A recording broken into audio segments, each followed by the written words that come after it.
go.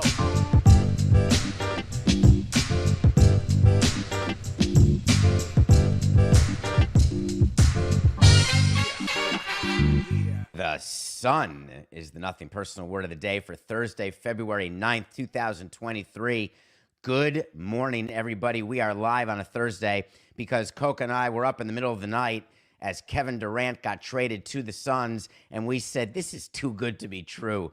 Is it possible? So let me explain what happened here, because the sun is the center of the universe. The sun is Phoenix, the Suns. Right now, if you're not in Phoenix, where are you? What are you doing? I'm sitting here in the Northeast, freezing my kishkas off, not in the valley, not climbing Camelback Mountain after a late night of partying. There's a PGA tournament. There's the Super Bowl. This is Super Bowl week, and everybody today is going to be talking about the NBA. Everybody. And then you've got Kevin Durant being traded in the middle of the night, our time, to the Phoenix Suns. Does the name Matt Ishbia mean anything to you? Remember Robert Sarver, and he had to sell the Suns, and Ishbia said, I'll buy him for $4 billion, and the transaction happened super quickly, and the only way those transactions happen quickly is if the buyer agrees to all of the seller's demands. All of them, and quickly. It's not like drafts are going back and forth. It can take months. Right now, I have a laptop. I wish you could see this. And it's resting on two binders that are, they're this thick, 4 inches thick each. And they're the closing binders of the transactions. One to buy the Expos and one to buy the Marlins. And one to sell the Marlins, but that one is behind me. So they're about yay big, right? If you're listening to this later, then you don't know what yay is. Yay big! There's papers, there's sentences, and in every sentence, there's a negotiation. And you go back and forth on what gets paid when, on little things like purchase price adjustments, on representations and warranties. What are you saying, Robert Sarver? Are there any skeletons in your closets? What happens when I move my stuff into your office? Am I going to find termites or notes or a buzzer that locks the door behind me? I got to know it all. Or you can be a buyer where the seller says, hey, I'm selling you this team and you're getting it as is. Here's the form of the agreement. Sign at the bottom line. Here's the wire instructions. Let's go get approved by the NBA and you've got yourself a team. Bing, bang, tick-tock, boom. The NBA holds a meeting post-haste. Proskauer Rose gets all the documents together. They hold the meeting. Who wants to vote for a $4 billion Suns valuation? But wait, aren't they getting the NBA team, the WNBA team also? Yeah, who cares? It's $4 billion for the Phoenix Suns. Your teams are all worth way more. Ready to vote? Go. Yes, yes. Next. Yes. Dallas, of course. Yes. Cleveland, abstain. What? Matt Ishbia was approved 29-0 just in the last few days. One abstention. That's because Dan Gilbert also does mortgage lending, and Matt Ishbia does mortgage lending. So I guess they're competitors. So he said, Dan Gilbert said, I know what to do. I'm going to abstain. That'll show him. The New York Yankees, side note, Coca, the Yankees always used to abstain. George Steinbrenner would sit in an owner's meeting, and there'd be a vote on something totally innocuous. Let's call to a vote whether or not tomorrow is Thursday. Atlanta, yes. And they go on and on and on. Yankees, abstain. What? Why? I spoke to George about that many, many times, and he said, because I don't want people to know where I stand. I said, where you stand? Like on whether tomorrow's Thursday? You want to make an issue of that? God forbid. When George passed away, Hal was much better about actually putting his vote in. But anyway, so Dan Gilbert abstains. Who cares? Ishbia walks in. And here's how that works. So once the documents are signed and the money changes hands, that's the key. There's approval by the NBA, then it gets funded. Robert Sarver gets $4 billion minus debt, minus purchase price adjustments, and he hits refresh on his computer, or somebody does, or his wife does, anybody does, and the money's in, and then they clear out. In comes Ishbia. Is this my office? Hell yeah, it is. Come on in. And he's got boxes, and he's got his pens, and he's got his pictures of his family. If he has a family, I don't know anything about it. Getting comfortable, and he picks up the phone, and he says, hey, can you get me our GM We're live, right, Coca? James Johnson. That's the wrong name. I feel like that's the wrong name. It feels like the wrong name. But he's the former Heat player. Anyway, get me the GM. Picks up the phone, and he says, all right, here's the plan. I want to win a championship right now. Well, listen, we have a team right now. We have Chris Paul getting a little older. Devin Booker's a little hurt. But we've got the makings of a very good team here. And I think that we ought to just take a minute and let's see where we are. And then Ishbia interrupts him and says, here's how it's going to work. And new owners do this. It's called new owner-itis. It's the greatest disease that can ever be for a fan base. You want your new owner to have new owner-itis because it means that they want to go big immediately. They want to prove, they want to pee around the whole office. That's what they do. They go around peeing, saying, this is mine now. Oh, I am the owner of the team. We will make a trade. Hey, what's going on over there in Brooklyn? Well, they just traded Kyrie Irving. Yeah, but doesn't Durant want to get out too? Let's get Durant. Well, we've tried to get Durant, and we know he wants to play here, but they're really asking for way too much. I really don't think we should do that. Hold on, I've got this. The owner calls up Joe Tsai and says, Joe, it's Matt. What's shaking? Want to do some Monty Hall? Yeah, I know we each have GMs, but screw them. Let's do it ourselves. I like when owners do that. There's a lot more than is ever reported of owner v. owner contact during these trade negotiations. And it comes with huge risk for front offices. Because often when you are doing trade calls, you're on speaker. And you generally announce who's in the room, but not everybody who's in the room. So you say, yeah, I'm here with my AGM, or you name a few names. I'm here with my head scout, or sometimes even the manager or the head coach. You never mention when the owner is listening in on the call, ever. Because the owner is used as a last-minute sort of defense of a trade, where you say, yeah, we have agreement, but I still need to get owner permission. OP, owner's prerogative, owner's permission. You use OP a lot when you run a team. So you say, yeah, we've got a deal, but let me just check one last time with the owner. But you know very well what the owner is going to say because the owner has been involved, if not in the room. But when owners speak to owners alone, you never know exactly what is said between owners because 99 times out of 100, when an owner speaks to an owner and then reports to his president and GM, there are two separate reports that come out of that call. So Joe Tsai gets off the call and calls Sean Marks and says, listen, we got something here. I think we can get Durant to Phoenix, and I think we can get several first-round picks, and that may be it. And I think that we should think about that. And then Matt gets off the phone and says to his GM, listen, we can get him, and all we have to give up, this is really it. They are demanding, I know it sounds crazy, but they're demanding Bridges. And the GM says, well, I don't think we should trade Bridges. All right, hold on, let me call Joe back. Hey, Joe, I know you want Bridges, but we're not willing to give him. And then they go back and forth like this. And this is all being reported as all these calls are happening. They're happening late night until finally, here's how those calls end. When one of the owners says to the GM, get it done. I don't care what you have to give. I want Durant. And the reason he wants Durant is that his view is that when he steps into Phoenix as an owner and he looks at his team, he looks where they are in the Western Conference, and he says, I don't want to wait. I want to go for it all. I want the opportunity by chance to be the favorite and then be the big man on campus and be a first-year owner who takes over in the middle of a season and wins a championship. But what about the future? Doesn't matter.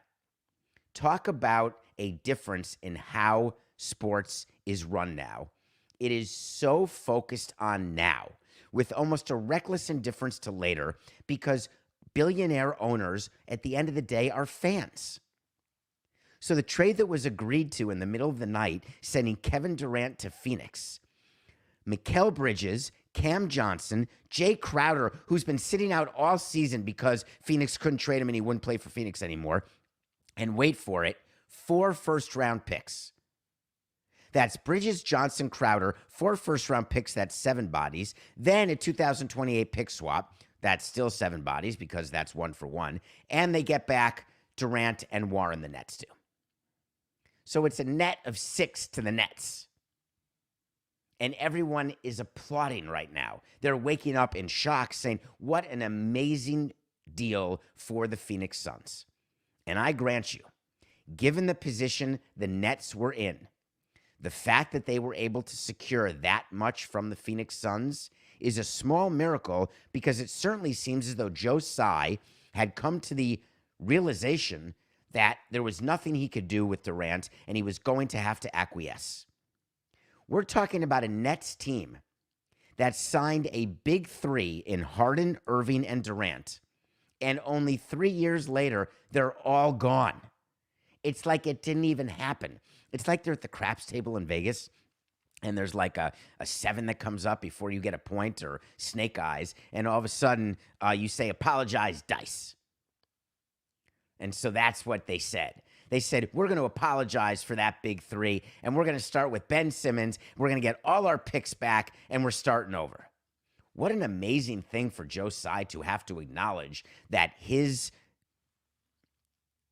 pie that he put together, the way he formulated his team, was a failure. It is a bad day when you have to admit that your plan didn't work. I had a lot of those bad days. You look at yourself in the mirror and you decide how you're going to deal with the Band-Aid. Are you going to rip it off and go full 2012 and trade the team, or go full 2023 like the Nets are doing?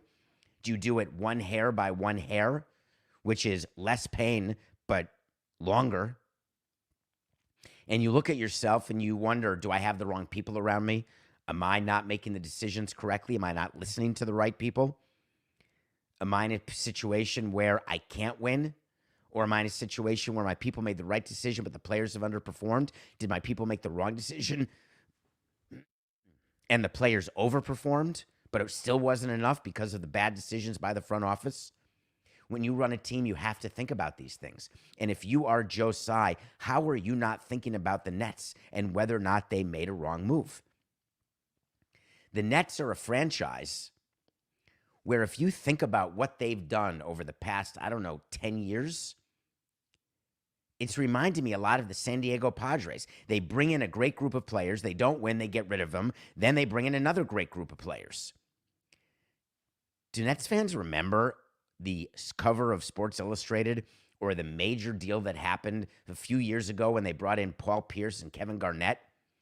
Do you remember that huge trade when the Nets mortgaged their future for a bunch of old guys from Boston, and it was an unmitigated disaster, and the Nets had to start completely over, and they did, and then they traded all the picks from starting over, and then got a big three, and now they're doing it again. And in the meantime, they have 0 rings. If you are a Nets fan, and I'm talking to you, War Dog, do not be despondent. Look at what the Celtics did when they traded Garnett and Pierce. Have you ever heard of guys named Jason Tatum and Jaylen Brown? It is impossible for anyone in the media to stand up today. I want someone to do it. You all require us to give grades. Give a grade for this trade. The Nets get a B-. The Suns get an A-. How exactly are you judging this trade today? Do you look back at the Nets trade and grade it differently today than you did when they made it with the Celtics? Do you think the Celtics got the wrong end of that deal? How do you know who the Nets are going to draft? How do you know what they're going to do with these draft picks? How do you know what the Phoenix Suns are going to be like without these players and with Durant? Will he be hurt? Will he not be hurt? Kevin Durant played 129 games since he got traded.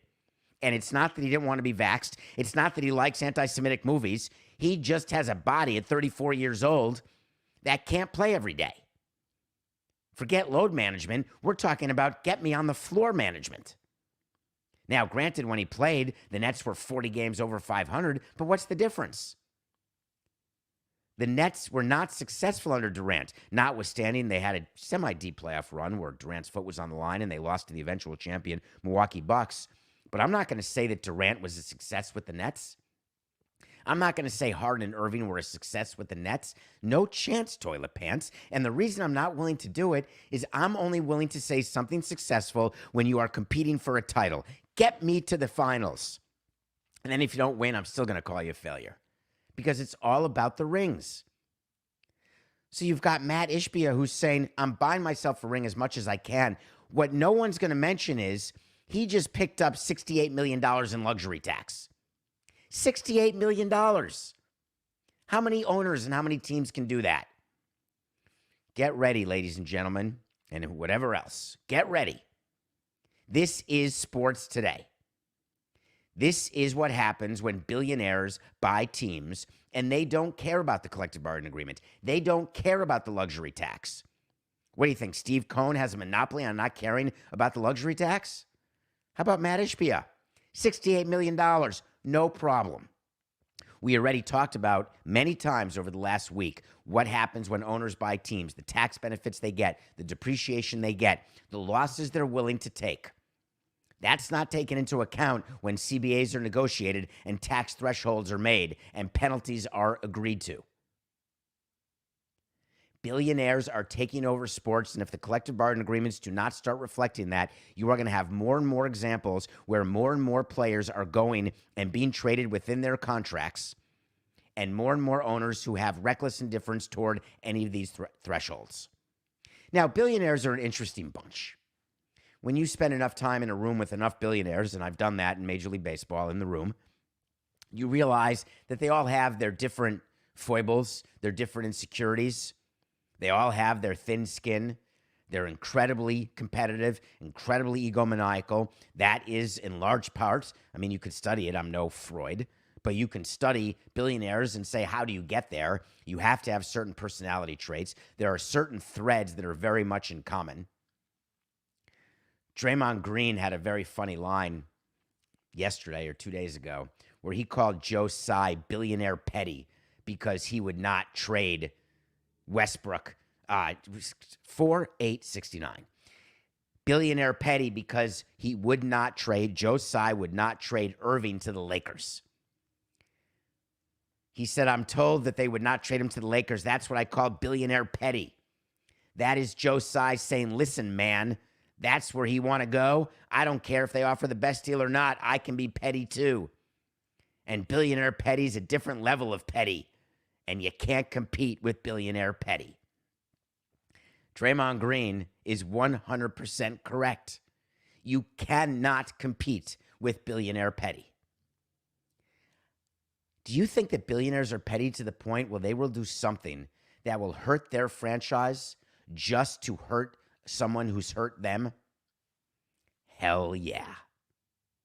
You think the Westbrook and 2 first-round picks was a better deal than what the Mavericks had for Kyrie Irving? Time will tell. We'll see how Dinwiddie does. But all of that said, I've seen billionaire owners do it, and here's how it happens. It's very subtle, actually, but here's how it happens. They're not going to call themselves petty. Instead, what they do is you present them. That's the job of a team president, is you present your owner with different scenarios. We've got this that we can do. We've got that we can do. We believe that this is the best course of action. We do that in sales. We do that in marketing. We do that in player personnel because owners are involved and they want to know what's the slogan, what are the giveaways. They know everything going on with their organization, which is why it drives me crazy when owners have what they call plausible deniability, which is neither plausible nor deniability. Oh, I had no idea we had a bad workplace culture. I had no idea that we were looking up women's skirts and having naked calendars of employees. Who knew? Who knew? It's ridiculous. So Billionaire Petty goes like this. You present scenarios to the owner, and you explain, because it's your job and you know how to do your job, which is the best scenario for your team. The owner says, but what about that one? And you're supposed to know as chief of staff or president why the owner's saying that. And the owner is saying it because he's got a reason that he wants to do one thing versus the other. And your job is to get that owner off of that bone. Because when they put their jaws into something, that's how they've been successful. They see it, they want it, they get it, and they don't take no for an answer. Did Joe Tsai purposefully not trade Kyrie Irving to the Lakers? And then 2 days later decided, you know what? That was petty of me Now I'm going to trade him to the Suns, where Durant just sat and told me he wanted to go? Could he have been petty just toward Irving because he blamed Irving for the downfall of the Nets' big three? Meanwhile, Durant's the one who demanded a trade before the season. Durant's the one who said it's either Nash, Marks, or me. Durant's the one who had to be talked off the ledge, otherwise you weren't going to pay him. And then a few months later, Durant walks into your office after you traded Irving, who, by the way, was not helpful, and says, I think it's better if you trade me. And by the way, wouldn't mind going to the Suns because they're having the Super Bowl this week, and the only way I can get into Sky Harbor right now is privately. And I know Ishbia is going to fly me there. You think Joe Tsai changed his mind that quickly? Yeah, it's incredibly, entirely likely. Kyrie Irving, upon the trade of Kevin Durant, already had a comment saying, I'm glad he's out of there. Really? That's like leaving a burning building and leaving your pet behind and having your pet rescued by someone else while you're getting a massage already and saying, oh, I'm glad the cat got out of there. If you wanted the cat out of there, why don't you go get him? Why weren't you helpful? Kyrie Irving's the one who set fire to the Nets building. Glad he got out of there. What's the choice? Joe Tsai had no choice but to rebuild his team. I feel sorry for Nets fans right now. It's going to work out in the end. I ask you to think of this phrase as you wake up and you're listening to this and you're slightly despondent. It all works out in the end. And if it's not working out, it's just not the end. And that is the philosophy that I have when things aren't going well. I just say it'll be fine. It'll all work out.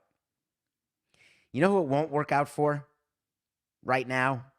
The Phoenix Suns. Chris Paul, not young. Kevin Durant, not young and injured. Booker, some injury issues. Ayton, doesn't like his coach. It's a big four. It's a good four in a packed Western Conference. Wait to see when I tell you something's going to happen. If it does, I'll revisit it. If it doesn't, I'll revisit it. Book this one. The Phoenix Suns will not make the conference finals. The West is so loaded with good teams, and I don't mean the Lakers. So many good teams in the West that the Suns will not make it to the conference finals, and Matt Ishbia will walk into the postseason owners meeting with his hands over his eyes. So the whole not working out thing that we just talked about. When the Oklahoma City Thunder signed Russell Westbrook to a 5-year, $205 million deal in 2017, would you say that contract has worked out?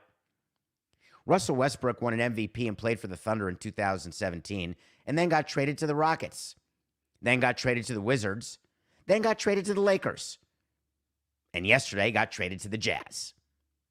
One player, 4 trades, no rings, but $205 million. The minute LeBron did not get Irving, it was very clear to me that they could not, Rob Pelinka could not, after watching him break the record, watching how bad their team is, no defense, he could not keep Westbrook on that team. He's been trying to trade Westbrook for so long. Funny coincidence happened during the LeBron game against the Thunder. Word came out that Westbrook and Darvin Ham, the coach, who I can't say has been a successful coach in his first season, they got into a fight during halftime. Not uncommon for coaches and players to yell at each other, or for managers and players to do it in the clubhouse, get in each other's faces. I've seen it. It can be scary when big men are talking to small men. I've seen that too. But once that happens, a change has to be made. Because if you've got a player and a coach who are at loggerheads, your job as GM or president is to evaluate the situation, decide whether or not they can live together, and if they can't live together, then you have to make a change. And you're not going to make a change with your coach, who you just brought in. You're going to make a change with the player. So look at the trade. The Lakers get rid of Westbrook. The Utah Jazz take him, and they're going to buy him out. He's going to be a free agent, don't get me wrong. You see the trade details right here on Nothing Personal with David Samson YouTube channel, where you are, thank you. You see D'Angelo Russell going to the Lakers, Beasley. They're all there. Are the Lakers now competing for a championship? Does LeBron James wake up and say, well, at 3:01 p.m. today Eastern, when the trade deadline passes, we are primed? Right now, they're not even in the play-in tournament. That may not be accurate. They're close to not being in the play-in tournament. LeBron James looks at that trade and says, what did I do? I put together my own big three. Anthony Davis didn't get up when I... Look at that picture, by the way. Anthony Davis did not stand up when LeBron broke the record. He looked despondent. Was he taken in the moment? Was he emotional about the moment? Or was he not happy for LeBron? Is there an issue there? We won't know because they're never going to tell you the truth. The only one who knows are people inside that locker room. Russell Westbrook, 6 turnovers in his last game, a loss to the Thunder, see you later. That situation became so untenable that they had no choice but to move on. That partnership in Los Angeles, that team that they put together did not work. That team in Brooklyn did not work. All of the people trying to copy James, Wade, and Bosh, how are they doing so far? Who won the title last year? Warriors. Did they bring in a big three? I believe it was Klay Thompson, Jordan Poole, and this guy, Steph Curry. Draymond Green. Okay. Let's go the year before. Who won the title that year? That was a good one, wasn't it? In 2021. The Milwaukee Bucks. Yeah, that's Giannis. Middleton. No. Lopez. All right, how about the year before? The Lakers in the bubble. LeBron got his championship. Nope, that was not. Was that the big three? How about the year before? Toronto. Let's bring in Kawhi Leonard. Let him play for a year, try to win a title. They won a title on some crazy 3-rim shot over Philadelphia, and they get a title. Let's go back and see how the NBA is operating. Eventually, team presidents are going to have to figure this out, aren't they? And owners are going to have to realize that stacking your team and letting players decide who they want to play with because who they like to hang out with on the road is not the way to win championships. Players don't know how to put teams together. GMs know how to put teams together. Team presidents know how to let GMs put teams together. You are going to see some significant changes in the NBA after this season, and this is why. Owners, no matter how rich they are, no matter how petty they are, no matter how much they're willing to pay in taxes, there are going to be owners that look and say, my God, we failed. Mark Cuban, I traded for Kyrie Irving. I got a superstar for Luka. We're out in the first round. Ishbia, I brought in Kevin Durant. We didn't make the conference finals. You watch. It's going to happen. All right. Let's take a break. When we come back, we got to do a break. We got to pay for this. Someone's got to pay, Coca. When we come back, we're going to review Arctic with Mads Mikkelsen that I just saw that came out for me on Netflix this week. But I'm going to talk about Roger Goodell. Roger Goodell did something yesterday during Super Bowl week that's going to make you laugh because it made me laugh too. We'll be right back. The UEFA Champions League knockout phase, Europe's yearly do-or-die battle royale, full of Davids and Goliaths, where the dynamic duo of Messi and Mbappe team up to tear it up. All three of the superstars on the score sheet. And everyone from Holland. Have you seen anything like that? To Harry is on the hunt for some hardware. What a finish! On this stage, winning is all that matters. The UEFA Champions League returns February 14th on CBS and streaming live on Paramount+. Welcome back to Nothing Personal. I'm David Samson. Matt Coca and I bring you shows. Today we're live because it was too interesting for us not to go live. Usually it's Monday, Wednesday, Friday. Please rate, review, subscribe. Tell your friends about us. Come join us because we have fun every single day. We're here for you. So I still watch a movie every day. I don't know why I have to say that. You should know that by now. Keep giving me your suggestions. Can someone explain to me algorithms? Because I consider myself a relatively smart guy, and I went deep into math, deep into calculus, all through college, economic statistics, the whole package. I can't quite figure out how Netflix knows that I like Mads Mikkelsen. I don't ever say like or dislike when they say give me a thumbs up. I don't rate anything I watch. Now, they're watching me watch stuff. They know that I liked another round. Maybe they listen to Nothing Personal. I just don't understand the algorithm of how these streaming services tell me what I want to watch when I don't give them my viewing habits. Although they can see my viewing habits, I guess, but I'm never rating anything. I turned on Netflix the other day, and there's Mads Mikkelsen in a movie called Arctic that I assumed was a new movie, which really pisses me off when I assume that movies are new, and then I see, after I've watched it, 2019. But I've never seen it on Netflix before. I've never seen it anywhere or heard of it anywhere. So it's new to me. Do you remember back in the 70s? There's only like 30% of the audience. And those are good demographics. We appreciate that. But about 30% of the audience can answer that question. Do you remember back in the 70s when the TV shows, there happened to be TV shows on networks, and they happened to have seasons, right? A mid-season finale would be in December. Then they'd take off and then do another season. It's sort of what Survivor does now. And they would play repeats of shows. That's what would be on. Tuesday at 8 would be a repeat of Happy Days, let's say, that was shown a few months earlier. And what the slogan was for NBC was, if you haven't seen it, it's new to you. I love that. I've loved that ever since. Does anyone else remember that? Well, I had not seen Arctic, so it was new to me.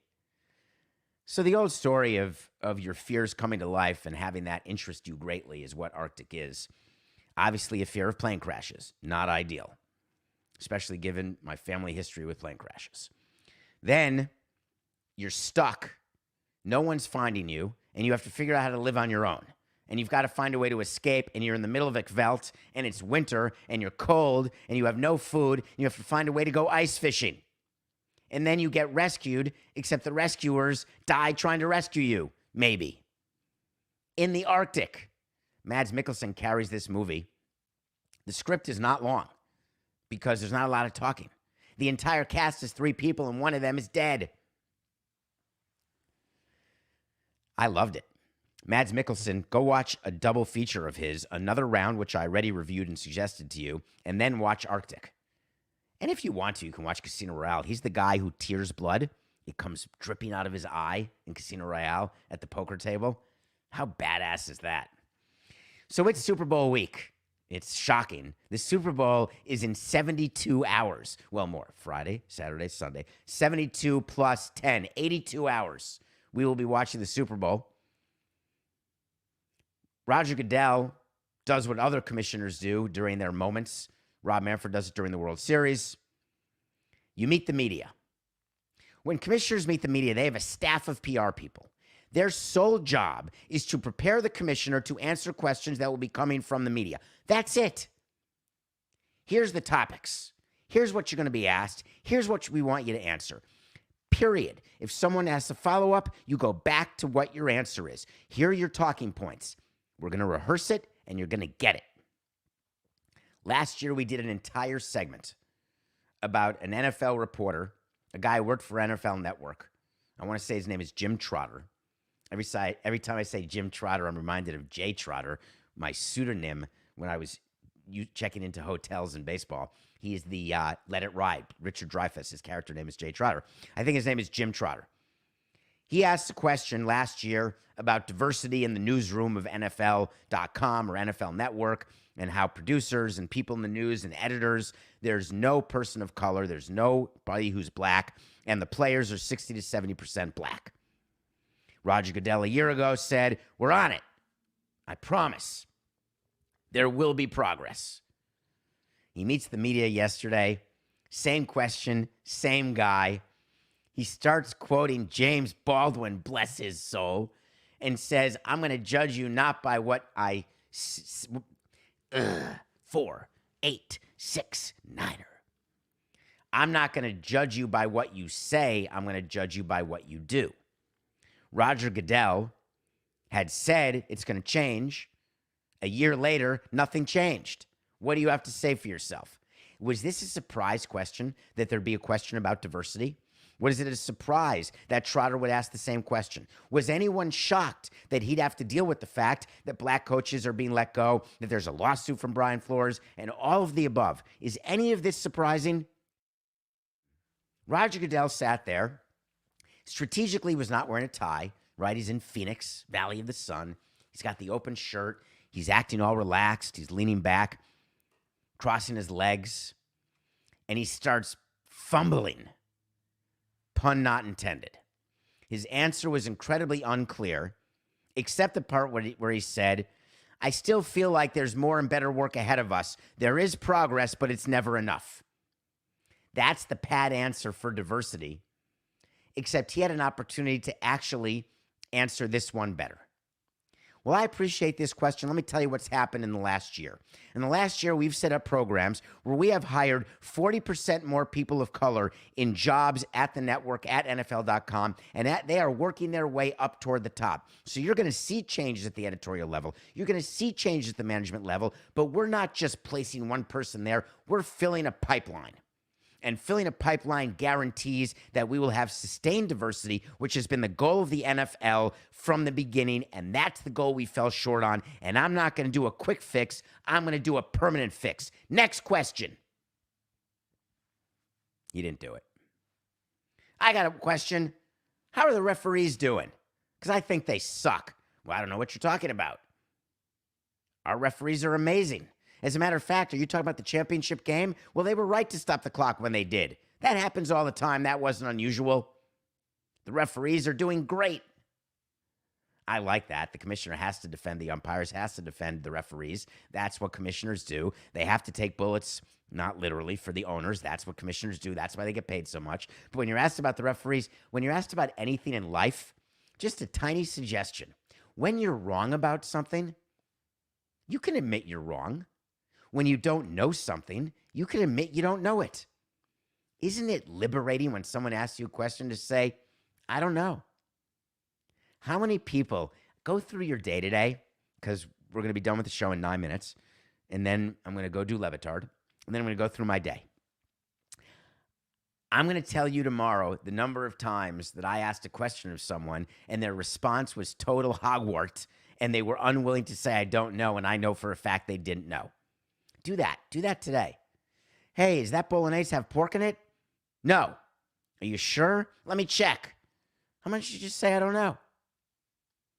Referees. The other thing that was interesting about what Roger Goodell had to deal with is something that I want to mention to you that is something the NFL is very concerned about. And they spun it yesterday in a way that should make you smile. They said injuries are down. Concussions are up, but injuries are down. And they wanted you to focus on the fact that injuries are down. They didn't want you to focus on the fact that concussions were skyrocketing. Because they put a doctor out in front of the media and they said, of course, concussions are skyrocketing. And here's what the doctor was told to say, and it was a beauty.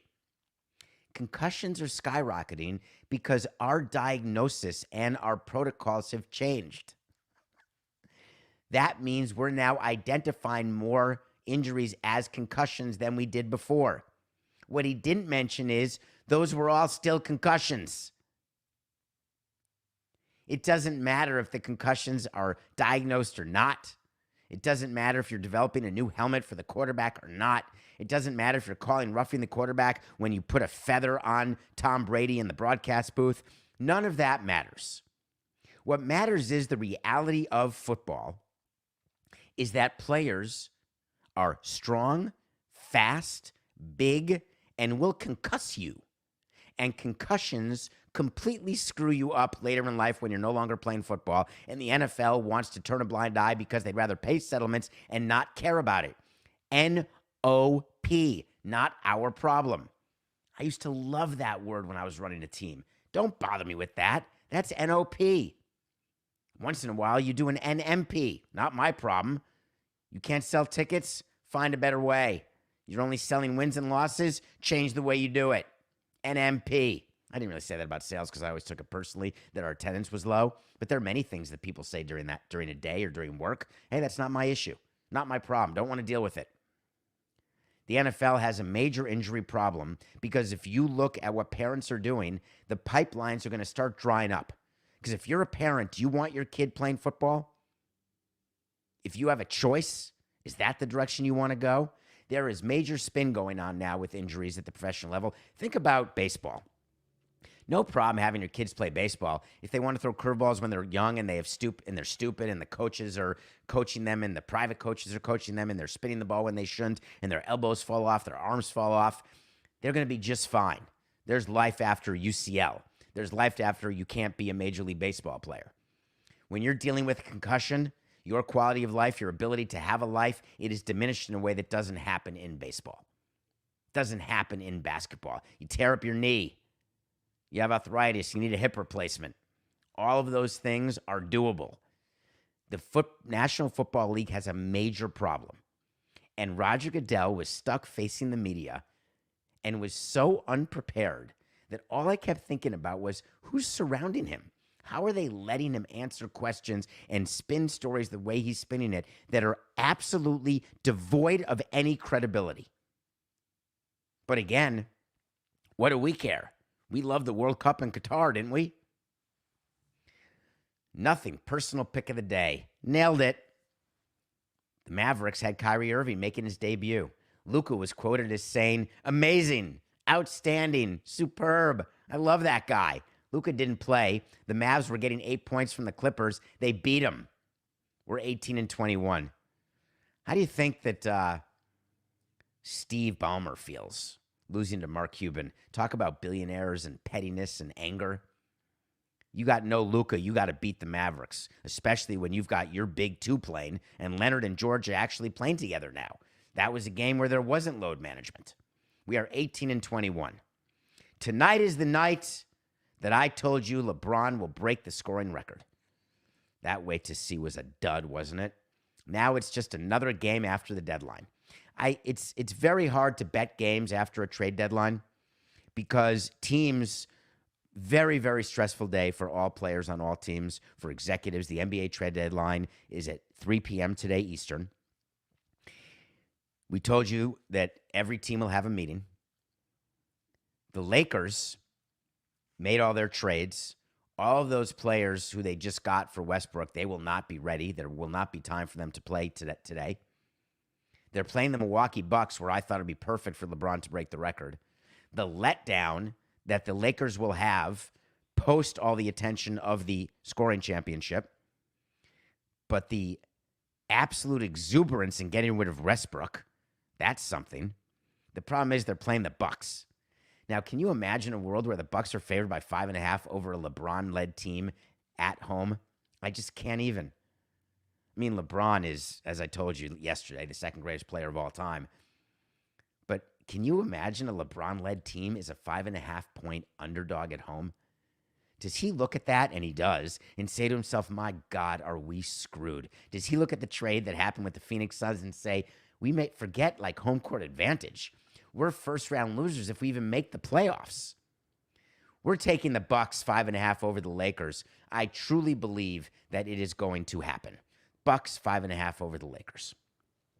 So I close the show by talking about the Phoenix Suns again and reminding you to focus on this as you're evaluating the Kevin Durant trade, as you're waking up and thinking about what happened with the Nets and how it could have gone so wrong so quickly. When you're so excited that the Phoenix Suns have another rich owner, there's another billionaire who's willing to go all in, who's willing to go for it.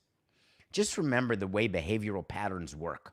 That by definition, if all teams are going for it at once, half of them are going to not even finish at 500, forget winning the title. All but one are not going to win the title. And one thing about wealthy owners, one thing that's always been clear, is that they're not going to do something stupid over and over and expect a different result. They're going to realize quickly that their plan didn't work and they need another plan. That's called what the rebuild is, or the retool. That's called when you take your superstars, you realize that you put together a group of players, you didn't grow them by yourselves, you didn't scout them by yourselves, you didn't develop them by yourselves, you don't know how they're going to play together, you put them all together, they don't win games, and you say, wow, we're going to make a change there too. That's all the Phoenix Suns are doing. They're bringing Durant in, and they're assuming that he can lead them right now to a title when all indications are, despite the fact that they're now favorites, odds-on favorites to win the conference championship this year, very hard to put a group of players together and just have it work, have it mesh that quickly.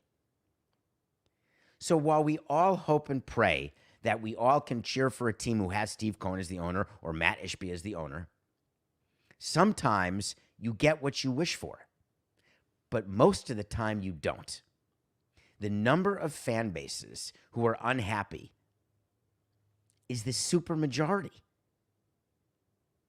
Owners, no matter how rich they are, will eventually stand up and say, you know what?